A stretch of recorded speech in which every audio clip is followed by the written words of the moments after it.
This is a government notice. It is hereby notified for information that the embarkation of evacuees will commence on Thursday the 25th of July. Details and times will be notified as soon as possible by the evacuation committee. All concerned are hereby warned that unless they register by 12 noon on Wednesday 24th July, they render themselves liable to be embarked in any ship available and without previous notice.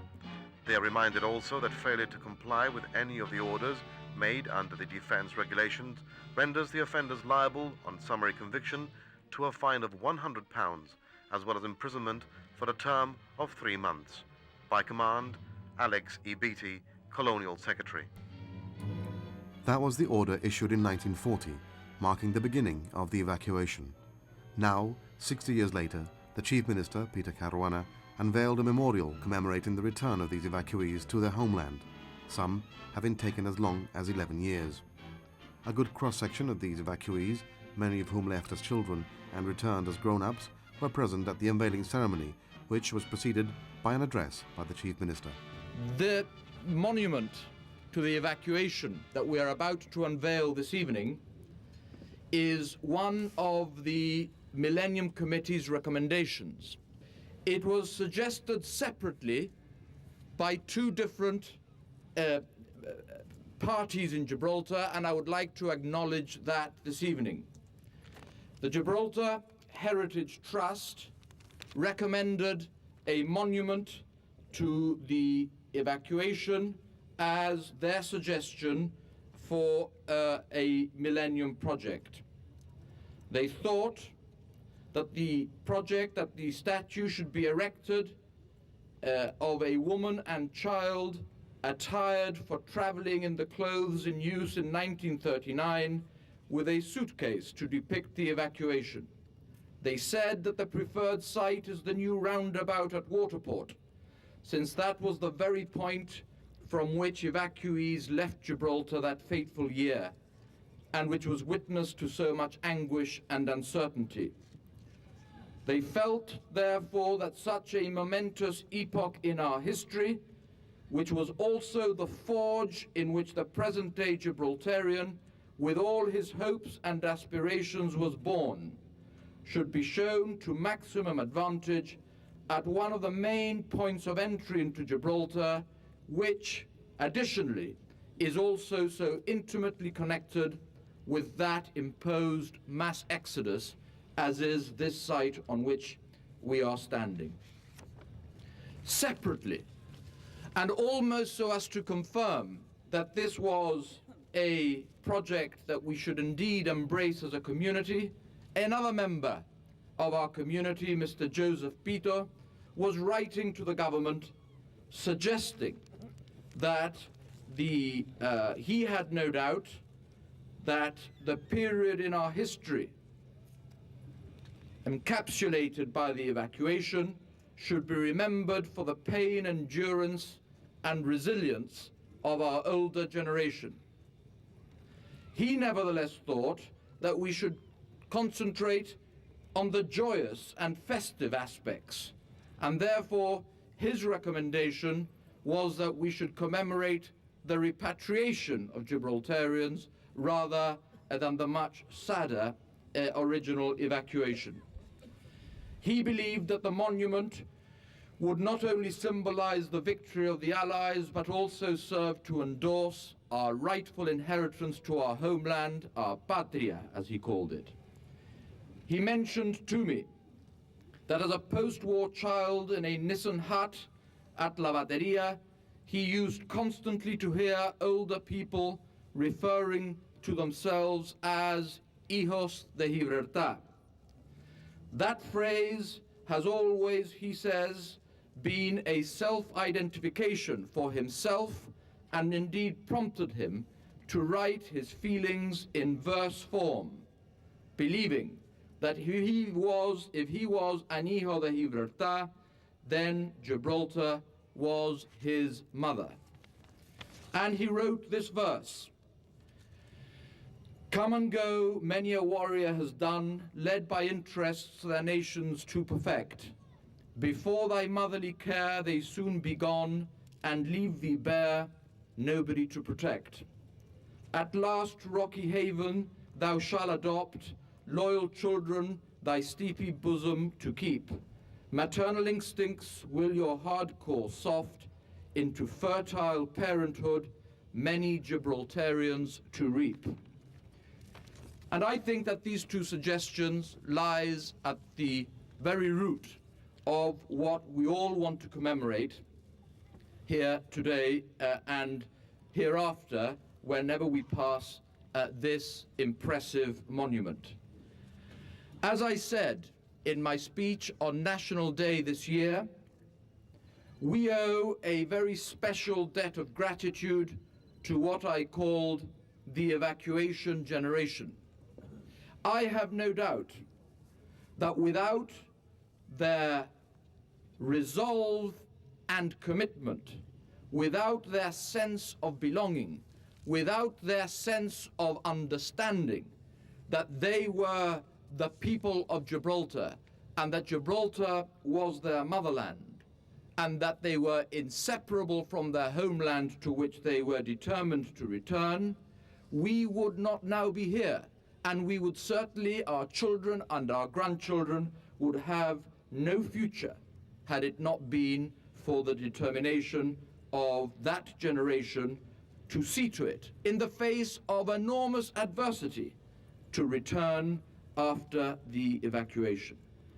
I referred to this in my speech on National Day this year as the first act of self-determination by the people of Gibraltar, namely their determination to return when many others might so easily have remained where they were. And so we commemorate by this monument a celebration of the courage, resolve, and dignity of that generation, the sadness of family separation on the occasion of the evacuation, and the joy of family reunification on their eventual repatriation. And the monument stands lest future generations forget their contribution to the future of Gibraltar as a whole. And as others said before, the location marks the scene of both that sadness on the day of farewell and that joy on the date of the return. I would like to acknowledge the work of the sculptress Jill Cowie-Sanders, who is standing here next to me. This is not the first of her works in Gibraltar. As many of you will know, she is also responsible for the figure of the soldier standing in casemates of the Gibraltar Defence Force soldier, and indeed for the Royal Engineer standing outside the Cathedral of St. Mary the Crowned in Main Street. I'd just like to say one thing.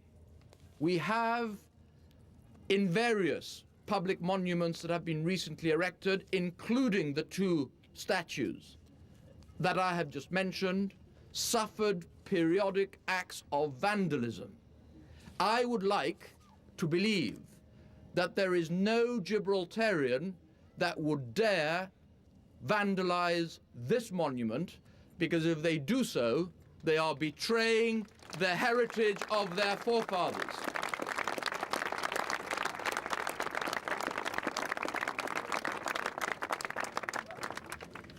And as I step forward to unveil the monument, if the contraption tied to the end of that rope works, all I am doing is, on behalf of subsequent and future generations of Gibraltarians, of which I am just a member, saying thank you to the evacuation generation for what they have done for us, and only in a very small way repaying the enormous debt of gratitude that we all owe you.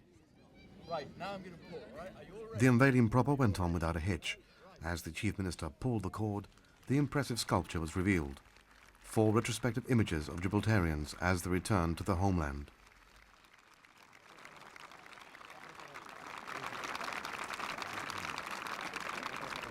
Jill Saunders, the sculptress, accompanied the local dignitaries on the walk around the memorial. We asked her how she felt at that moment. I feel tremendous relief and very happy at the reaction that has come from everybody around tonight. So many people weeping and... Yes, many a tear has been shed today, and it brings back... Yeah, I think most people have been saying that you've been able to encapsulate the feeling. Well, that was my attempt, because I was so afraid that people wanted me to do happy, like a happy family thing of coming back. And it must have been so stressful, the whole thing. And this is what I wanted to get into it. The happiness, but the stress as well. I see by what you've got here that you really feel something when you see the statue. Yes, How do you feel about it? Oh, I'm very emotional about this. You yourself were in Ireland, or? Yes, this is me, this is my father, Michael Macia and Albert Macia. And this one over here is my sister Lupe, now today in Canada. When you look at the statue, does it bring back good memories or sad memories? Well, it brings me sad memory, it brings me.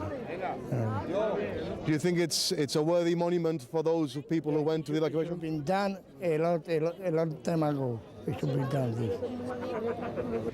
Well, I think the idea of Mr. Pito is brilliant because, in fact, although we've always tended to talk about the evacuation, the really most important part of it was not the going away, but the coming back. And consequently, since it depicts us getting back here, I don't know how they will see it, but I think the way they should see it is that nobody is ever going to separate us from this place. We came back after the war, we are going to stick it out, and nobody's taking the place away from us. Mr. Pito, you're a relatively young man, so obviously the statue will bring... Not that young, really. I'm nearly 48. God willing, I'll be 15 in 2003. But the thing is that I feel the thing very close to my heart because I'm a post-war child and my mom always used to tell me about the evacuation, this and the other. And all of a sudden, this idea came to me about doing something, not something sad, but something of a more joyous nature. Something like a repatriation, which was a sort of a self-identification of Gibraltar belonging to us Gibraltarians. I'm coming back. And that was the beginning of my idea, really. And I must congratulate Jill for the sculpture because, to tell you the truth, it's exactly how I visualized it when I proposed my ideas to the Millennium Committee. The only thing is that I'm not a sculptor. I'm a writer, so I just put it down in words. But to tell you the truth, it's exactly how I had it in my inward eye when I wrote it to them. And I'm very proud of it. I mean, it's a beautiful monument, it's a very impressive, and I'm very happy, really, very happy indeed. Obviously this monument will now stand for posterity here, and a lot of us will be reminded what our forefathers did for us. Exactly, that's the point. I mean, this is a message to our older generation, so that they know that us younger people still spare a thought for them, really, and that's the point of it. It's for them, it's not for us. Not for me. Although I might look young, I'm not that young. I wish I was anyway. Yes. The significance of placing this monument in this particular place, do you think it's because of it's where the evacuees departed Gibraltar from? Most probably it is because really and truly this is now very much developed. But before it was just a mole and everybody used to come in or out by this way, really. It was all water before the reclaiming started and everything. No? But it's appropriate, really. It's appropriate. And it's very, very beautiful moment for me, really, because my idea was put there in reality, because I couldn't sculpture it, but I could write it. So it's a dream come true for you? Yes, exactly. It's wonderful. Yes. Were you in the evacuation yourself? Yes. And when you see this monument, does it bring back good memories, sad memories? No, very sad memories. Yes, very... I was in England. In London? No, in Dr. Bernardo's. In Dr. Bernardo's. And you say sad memories, why was this? Well, because while we were going, my brother, he was 5, he died on the way, and he had to be buried in the sea. And that was very sad for us. So obviously it's a very emotional thing for you to witness today. Exactly. And now on the return, you came back in what year? 1944. So you were perhaps one of the first to come back? Exactly. Yes. You've left, obviously, a very dear one on the way, in fact. I left my father here. Can't carry on. So you still feel very emotional about the whole thing. It's how many years, been told, were you away from Gibraltar? 4. 4 years. So you were a young girl then. Yes. When you were in London, in Bernardo's homes, obviously you had lost a very dear relative, your brother, in fact. Yes. How did your family deal with this tragedy? Well, we had to carry on. We had to carry on. And my father just write to us. We just write to him. But very sad. But indeed, there were many sad stories, as well as yours. A lot of families were broken up. A lot of families lost dear ones, Yes. either in Gibraltar or in London itself. Do you feel that this monument is a worthy monument for, perhaps, in this case, your brother? Very worthy. Yes. It brings sad memories, but it's lovely. Your Lordship, you're a historian yourself, and you've written many words on Gibraltar's histories. What does this monument signify as a historian? Well, as a historian and also as a person who lived through it, I experienced that sad moment when we had to leave Gibraltar, being lifted into a 10-ton truck lorry at the casemates, and then taken into this boat to England. And then on the return as well, those two events were very deeply engraved in my mind. I can never forget it. And what went through those two moments were also very, very important experiences. We were bombed, the people who were with me, or I was with, these people suffered 3 bombings. We were taken out of the rubble 3 times. Those moments came through my mind when the monument was unveiled today. It was a very moving moment today, and I think it was a wonderful idea that this thing should have been set up. You're saying basically that it encapsulates the spirit of the evacuees. Very much. A lot of people who have been witnessing the unveiling of the statue have said that they can place themselves in those figures as Yes. either a child Very or a true. mother, in fact. Very true. Do you think that this will serve to remind all of us in Gibraltar about our national feeling?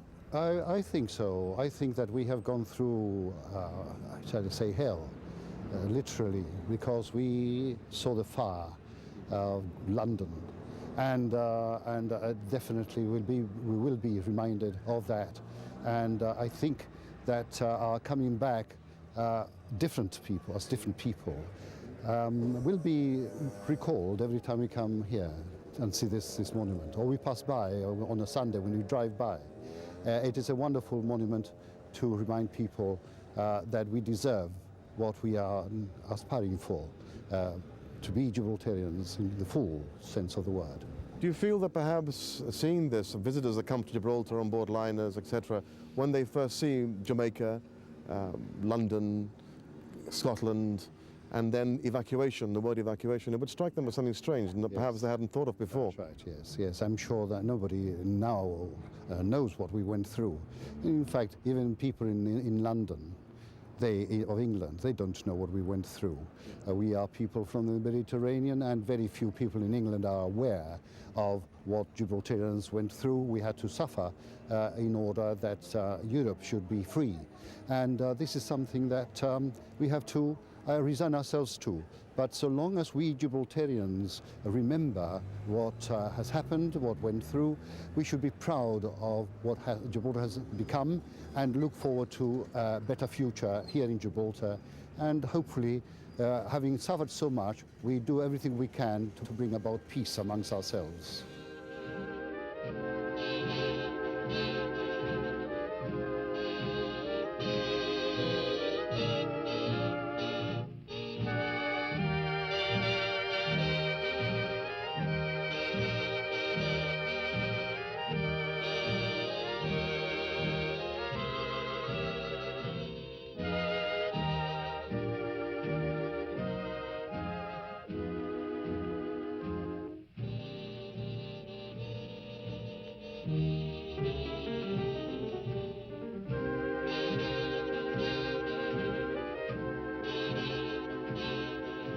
The work of Jill Cowie Sanders is not new to Gibraltar. The soldier artificer, or sapper, which stands opposite the Cathedral of St Mary the Crowned, is the first example of Jill's expertise that we have been able to enjoy. The Gibraltar Defence Force soldier at Casemates, the more recent. Both these structures belie the sheer physical effort required to create a life-size bronze sculpture. To create one at times and a half, as the Evacuation monument, requires an even greater effort. 5 figures, plus baggage, greatly increases demands on effort, time and creativity. We join Jill Sanders at home in Tarifa, preparing not the statue, but a meal for a very hungry cameraman. Before any inquiries were made by the Ministry of Culture on the idea of a monument commemorating the evacuation, Jill had been toying with the idea years earlier, following initial inquiries from the Gibraltar Regiment. I got a phone call from Gibraltar saying that they were interested in having a monument made celebrating 50 years from the end of the evacuation. And this made me very happy because I'd been 4 years trying for different departments to do a monument on the evacuation. And so I was able to say, if you go along to the military, you will find one idea that I had. And I arranged to go in and see them. And this was the Minister of Education, Bernard Linares. And we had a good talk, and he told me that he wanted a man coming from one side of the roundabout and the family returning the other side. And we decided that it would be a man, a woman, a 10, 11-year-old boy, and a little girl who hadn't seen her father, mother having been pregnant when they left. Various meetings with the Ministry of Culture, the Heritage and Fine Arts Societies followed. 3-dimensional sketches of various sizes were made for consideration. The original deadline for completion was December 1999, so the previous summer was spent by Jill hastily preparing a quarter-size maquette for approval by the visitors from the Rock. They were very surprised to find that I had got so far along with it. They'd only just found out about the project. And they were very polite, but they said that it was much too small. It should be life-size and a half. And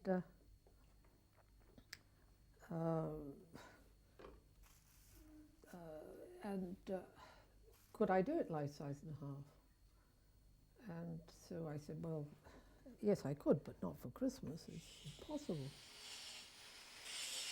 June 2000 was then earmarked as the completion date, but before anything else, someone, somewhere, had to decide on what form the monument should take. It was a bit confusing because everybody was saying different things of how they wanted it. Some wanted it very modern, and some wanted it everything very realistic, and the child crying, and the details of this and that and the other. And it was arranged that I'd go in 3 days later and see them, having given them time to decide between themselves more if they'd want it or not, and get a quote on what it would cost. Unfortunately, I had to be in Marbella the day before that I had presented, so I only had 2 days. So I locked myself in my bedroom. I had my daughter and husband staying, and with some plasticine, I threw this piece together. It's very much the worse for wear now. It's just a sketch, but to give an idea and to find out if this is what they were thinking of. It was indeed very much what they were thinking of. What was needed now was to review the historical data which she had already compiled and talk to people who experienced the war years away from Gibraltar. Personal experiences also helped. At that point in time, I was 16 years old, and the clothes that they wore, my sister was wearing at that time, so I've been able to refer quite a lot to my sister, who was at that moment dying, so I could almost make it as a memorial for her. And we were evacuated together. And so there were a lot of emotions involved in it too. It wasn't just a job. And After producing a further quarter-sized maquette for final approval, it was a matter of getting on with the job. Given the size of the statues, Jill knew that assistance was needed. For the more physically demanding work, hired help came in the form of John.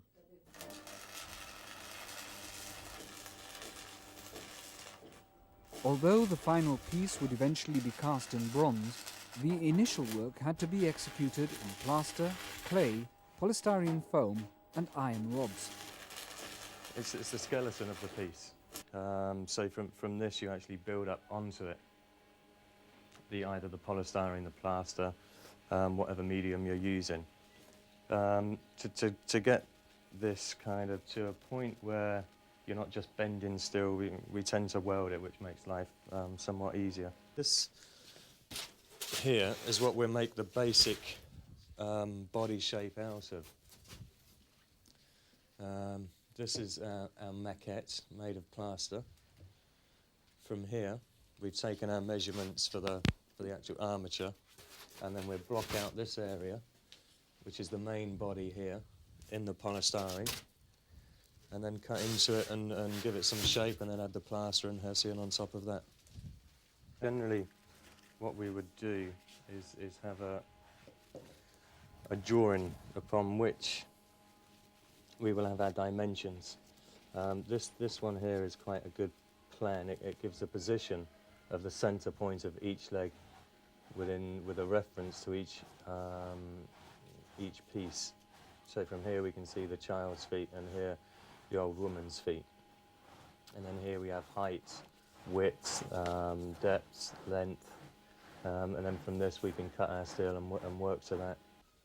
Here I'm just marking out roughly as to where arms and limbs are going to start appearing.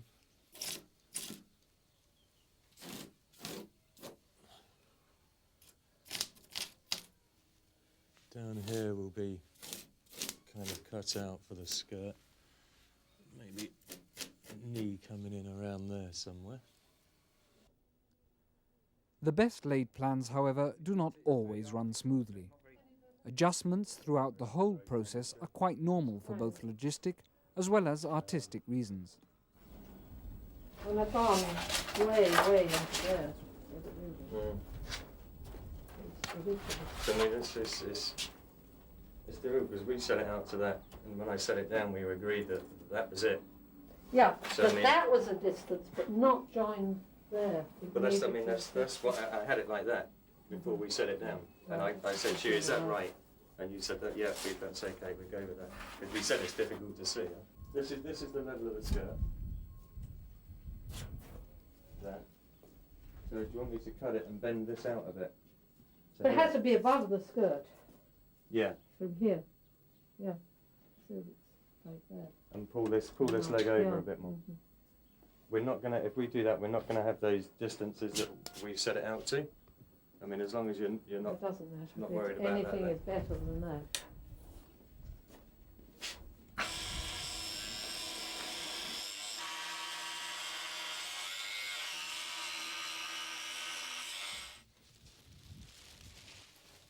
so much easier to do it with this, John. You get the feel of the thing, you just... I didn't want to make too much mess out of it. No, well, you can't take it in there. There's no room in there, really, is there?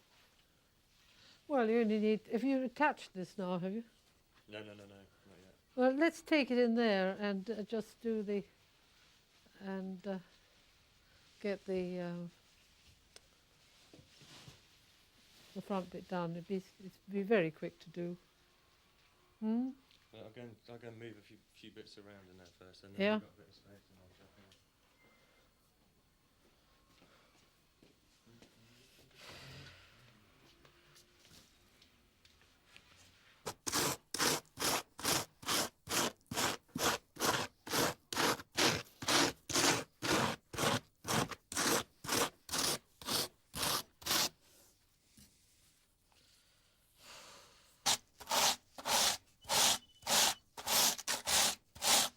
Trouble is, you've hollowed out this, so I can't go back far enough here. Well, that bit will have to be built on. You have to get it onto the armature. The basic polystyrene form of the older woman in the set met with greater success.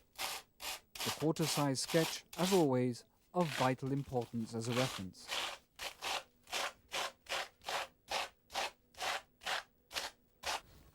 A measure from here to here is 12, 4 12s, 48.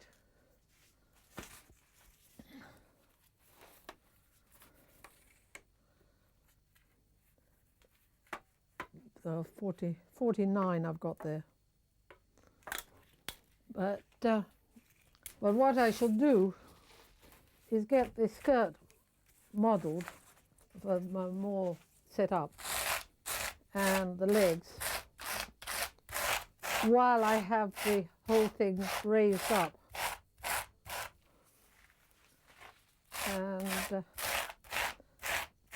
then I'll work on this, because until I see it set on the skirt, I can't really go any further. Jill's earliest recollections of modelling are of a young child playing with mud. At about the age of 7, she helped her father in the garage workshop. This was eventually rewarded at the age of 12 with a gift of her uncle's professional wood-carving chisels.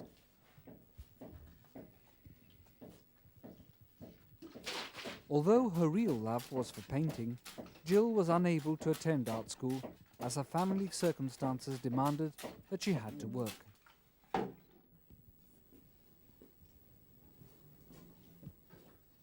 11 years of flower arrangements and decoration put her in good stead for her eventual profession as a sculptor. Inspired by her years as a mature student at art school in Boston, Jill was drawn to sculpturing, and the contacts gained became invaluable.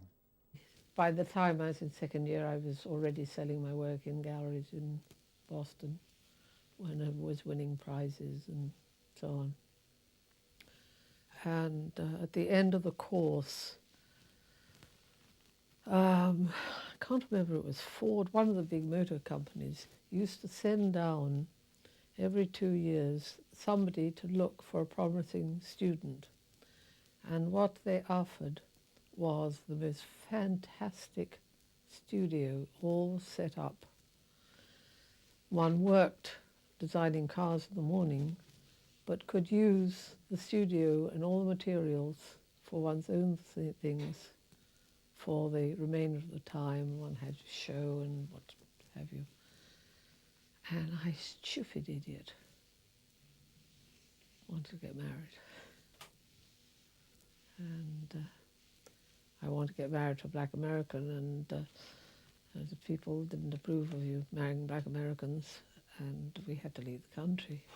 That decision seemed the only solution, and so they did return to Europe. They eventually decided to make Spain their home. We went through Spain, and on the way we didn't manage to get to Madrid. We stopped in a little hotel, and my husband asked what the price of houses was just to get an idea. And they said, oh, well, funnily enough, the sacristan died last week, and there's this very nice house for sale. We'll show it to you in the morning. And we went up. There was this romantic village, I mean, it dates right back to Iberian times, Medina Celi. And they showed us a 700-year-old house with 18 rooms, and on the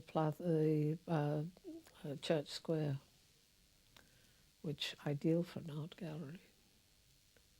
And big patio garden, 2 walnut trees, mulberry tree, so on. And we said, well, how much? 120,000 pesetas.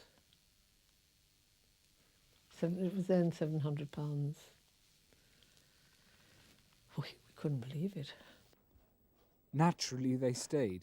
Around 22 years later, including 5 years in Madrid, Jill was then invited by her brother to San Roque.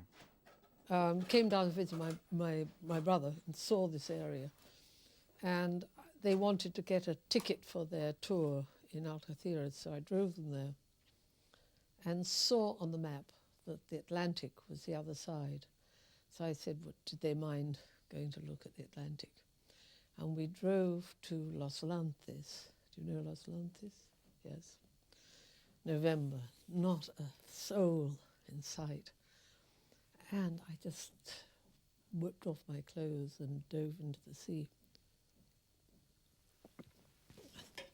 They were sitting in their anoraks. And I took them back, got them their lunch, and got them to the station much too early, and drove back there and went into the sea until sunset. And I couldn't believe mountains and sea. Free by now from family commitments and having received 3 commissions for work in the area, Jill decided to make Tarifa her home. Her first contact with Gibraltar was through Sara Benedy and Marjorie Hall. After exhibiting in Gibraltar, Jill was eventually commissioned with the Soldier Artificer statue and later the Gibraltar Defence Force monument at Casemates. The grandmother's skirt, now ready for the next stage, would be formed around the polystyrene block using sacking soaked in plaster and a clear idea of what form it should eventually take. All this within the drying time of 10 minutes. This is going to give strength to, hold this. This is going to give strength to the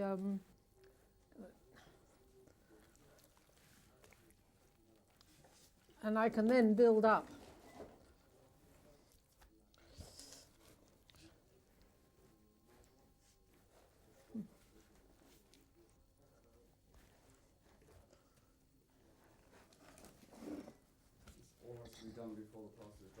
Yeah, it needs to be plastered against the sculpture, against the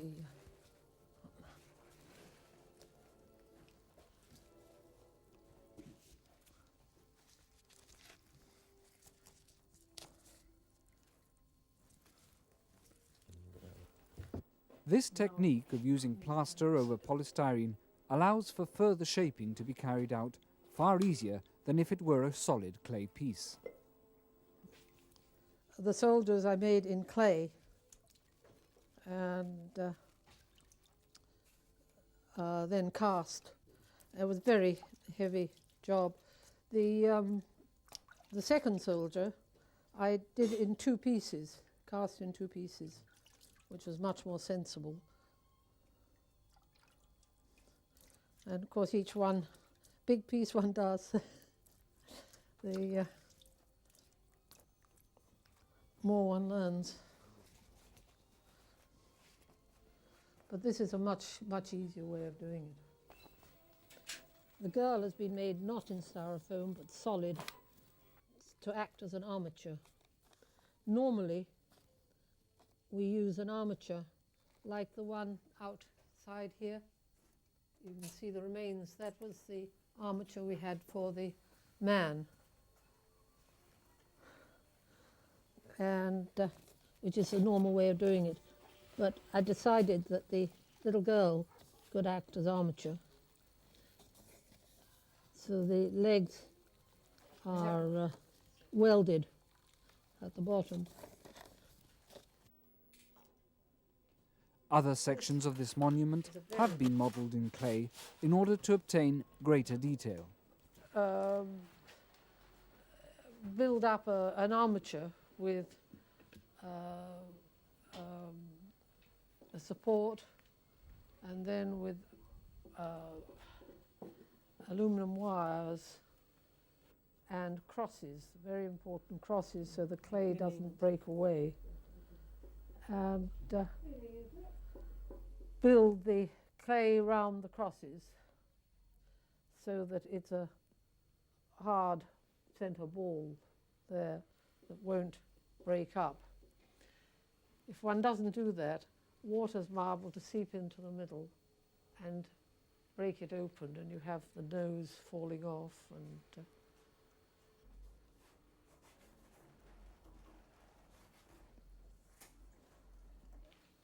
I make a plaster mould around it, what it's called a waste mould, and then that is filled with plaster and cracked off, and you have what was clay then in plaster. This is a very useful modelling tool.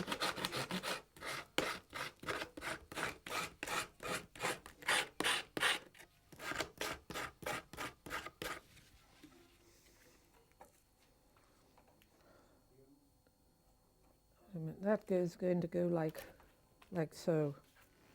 So this needs to come out a bit more.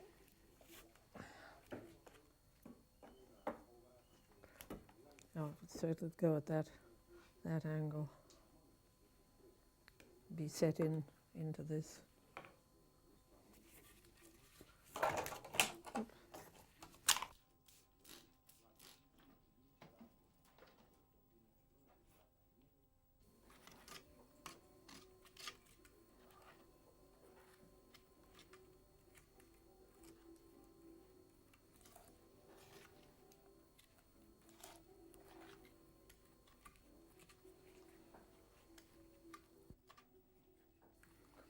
I've got arms stuck up through the legs to give the support, some from the top and some from the bottom.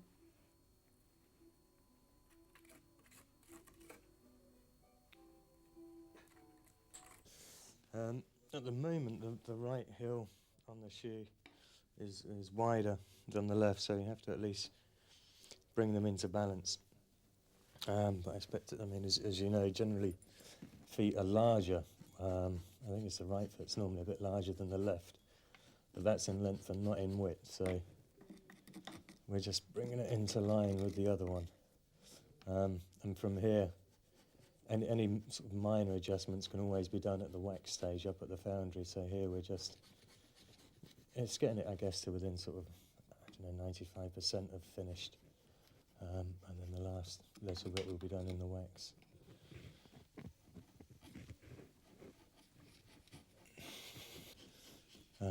With the eyes,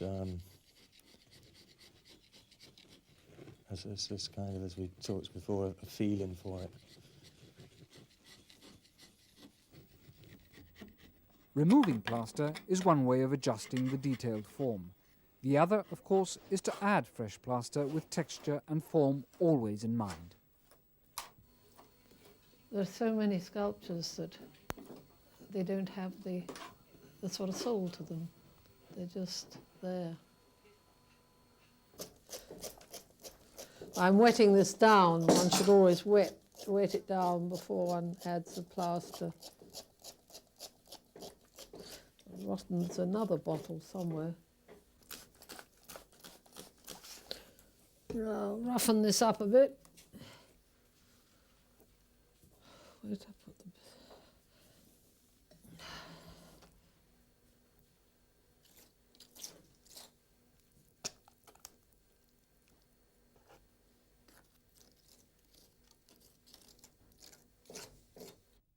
One can have it smooth, one can have it rough, one can have it rough and then smooth, which is what I've done.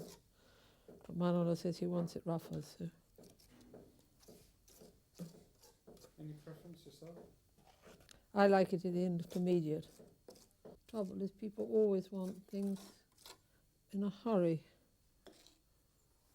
You know, if I could, but you know, I'm having to work 8-9 hours a day. Yesterday I did 11, and that is physically, my age, demanding.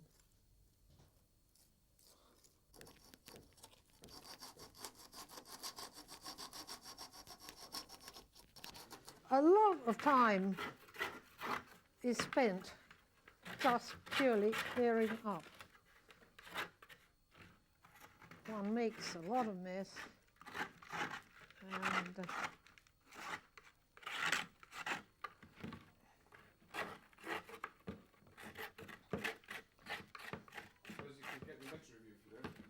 it gets the better of you, yes. So it's better to clean up after each. And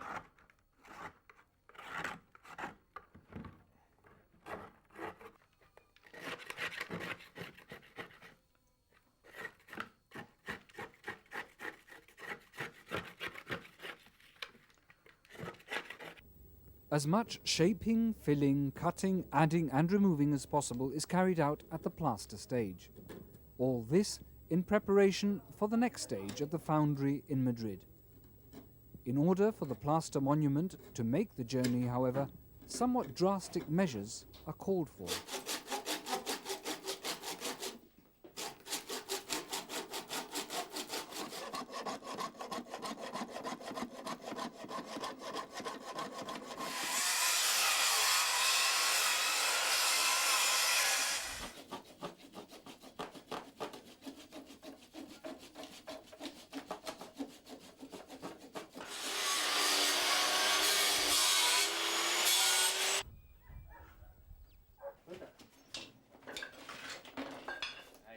The foundry Bronces Artísticos in Madrid has seen the transformation of all of Jill's recent creations. A continuous hive of activity where bronze statues, doors, plaques and miniatures are created for destinations all over Spain. the connection goes back a very, very long way. When in 1970, I had been working with another foundry for about 10, 15 years. And in that foundry was a young boy training, running errands, etc. And it was the biggest foundry in Madrid, Codina, 3-4 generations back. And I had a little set to with them and left them and went to a series of other foundries. Finally settled on what I thought was a good one. And I had a commission for some trophies for the States. And the client wanted me to cast them with a new foundry outside Madrid. And I said, well, no, really, I didn't want to have to go outside Madrid. And I really didn't trust anybody else but the people I was with. I'd had some bad experiences with new foundries. And got them cast in my foundry. And it was a disaster. And my foundry then split in two. There were two brothers. The good brother left and the bad brother stayed. And I was looking for somewhere else to cast, so I tried the one of my client's foundry, and turned out to be Javier, the 14-year-old boy, 13-year-old boy, who I'd met in 1970, now with his own foundry.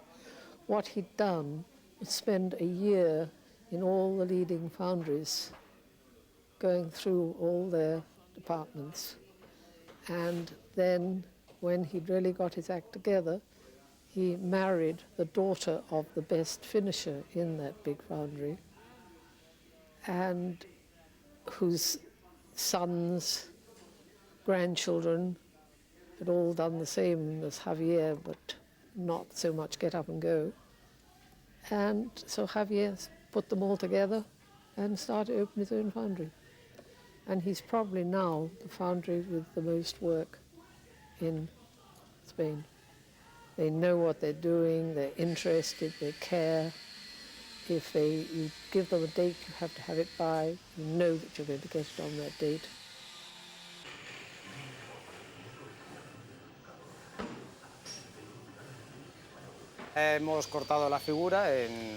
Once we've cut the original plaster figure in order to bring it to the foundry, we begin the process of making molds.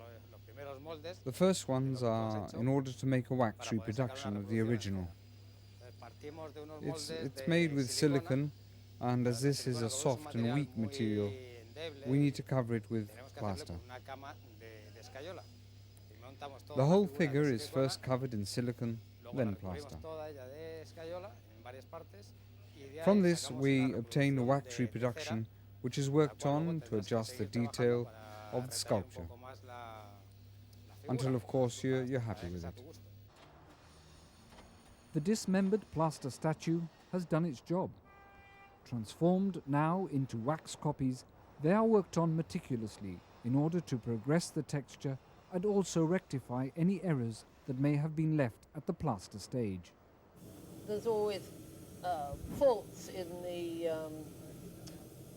the actual taking of the mold, and also there are things which are easier to be done in wax than in plaster. So I intentionally leave, like the shoelaces of the boys, that would be very difficult to do in plaster and also very difficult to take a mold of. But it's very easy to do in wax. The wax is messy, and you're not creating. This isn't a creative job.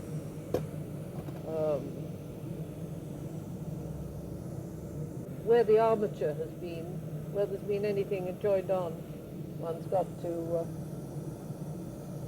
replace. Like here, there was a hole, and so after the mold was made, there was a lump which I've just cut off, and now I've got to make it look as if there hasn't been anything there at all.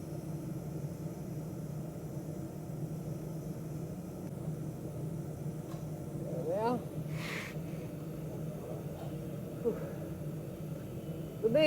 The main job here is straightening up the edges.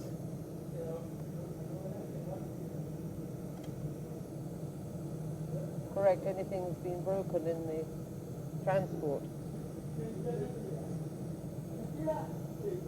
Like this collar here. It's a repair job, yes, mostly, except for the hands.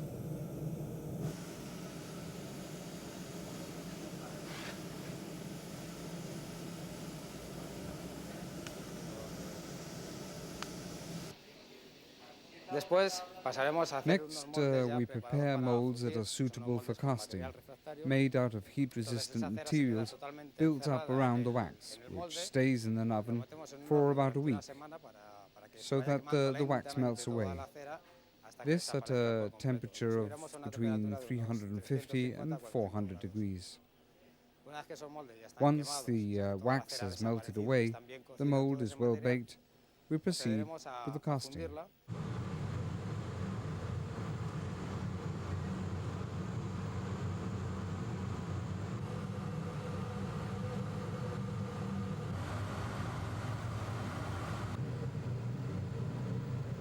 Bronze segments are melted at a temperature of 1,200 degrees. Once completely liquid and skimmed, it is poured into the molds. These molds are also destroyed in order to release the bronze within. Once cooled, the long process continues.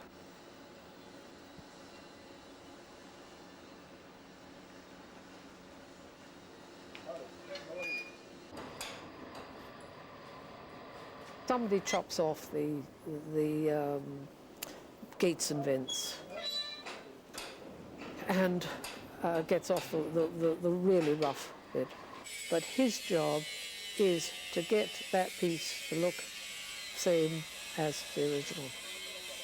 So he has the original beside him, and he works it down until he's got it the same. And it really needs a master to do that. But the actual work on the bronze is mostly done by them. I only do the smaller details and show them what I want done. But on smaller pieces, I can finish them off myself. But these are big tools to be handling.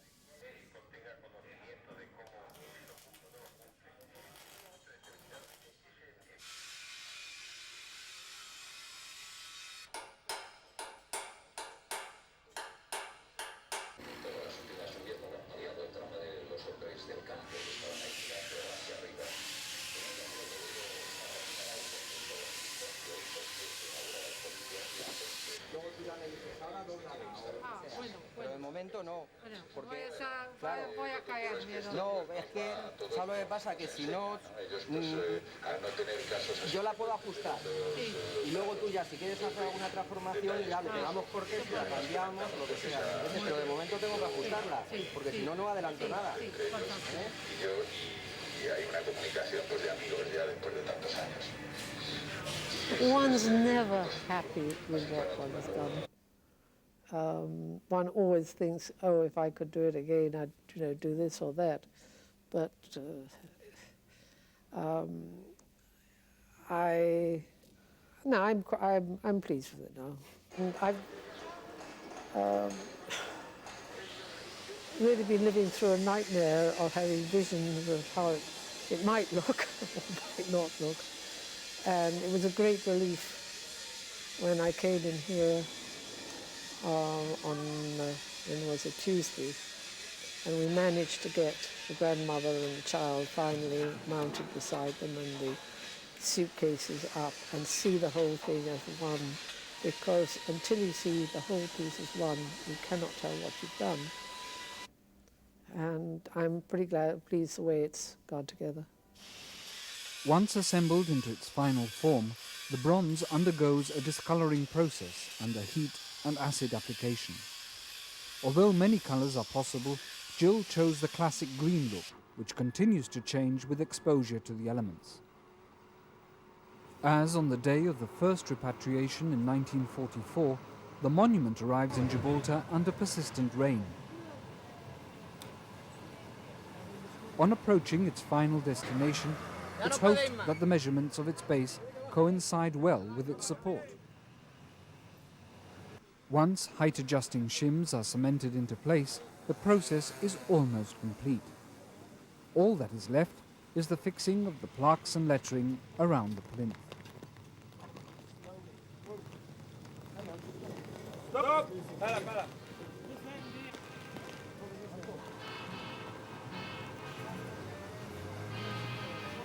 The long journey from concept to creation has ended, so that commemoration may never end, and for many younger generations will only now begin.